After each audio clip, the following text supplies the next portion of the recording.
really hard when you go off on a tangent on product or anything else. It just enters into a more proving why you care, more proving why you're going to do the right thing, more proving. It's like just guide them in the sales process, like when to follow up. Like, hey, I don't want to be a pest, but I'm going to be persistent. Would next Friday be okay to follow up, or the following Wednesday? Just guide them.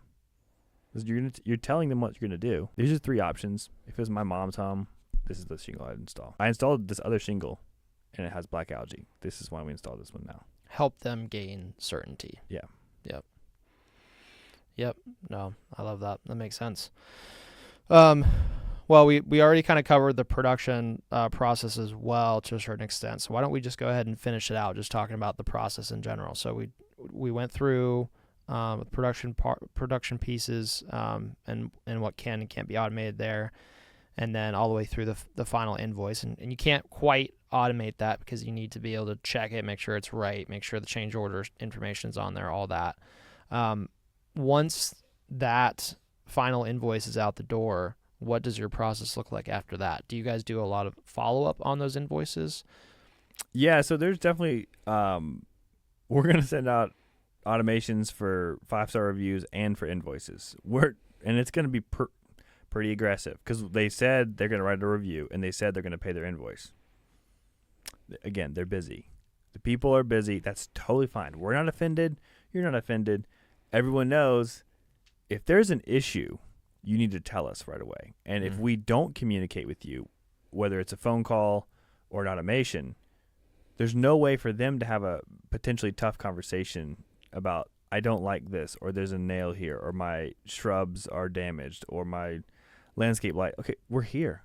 We're the ones communicating with you. Hey, we want to make sure you had a 5-star experience. Before you pay the final invoice, we want to make sure that happened. That's in our automation. We're talking about 5-star experience the whole time. And then at the very end, again, 5-star. We want to make sure if there's anything that we can do that you have a 5-star experience before you pay the final invoice. And if they're not responding, the longer you go, the less likely you're getting paid. And that messes everything up. So yeah, for invoices and for 5-star reviews, rely on automations all day long. And then we definitely, I mean, for invoices, it's pretty crazy. Like Tisha's so defensive of us because she's seeing the numbers. We meet every Thursday, Tisha and I do.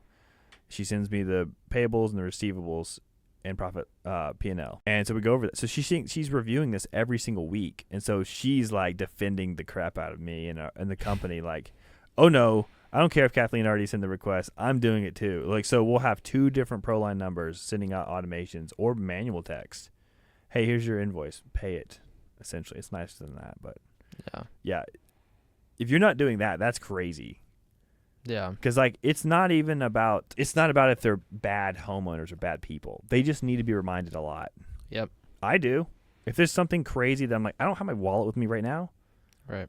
Or if it's not easily, if you can't pay, like I will say this, eventually we'll get Apple Pay, I think, right? Yeah, it's going to come at some point. So that's a great example of like, I think contractors will really like that part, and Google Pay, Apple Pay, that kind of stuff, because that's how I am. I'm like, oh, I can pay right now, or I got to go find my wallet, or whatever, home equity line check I have. Right. You got to make it easy, and the more reminding you do, the quicker you're going to get paid.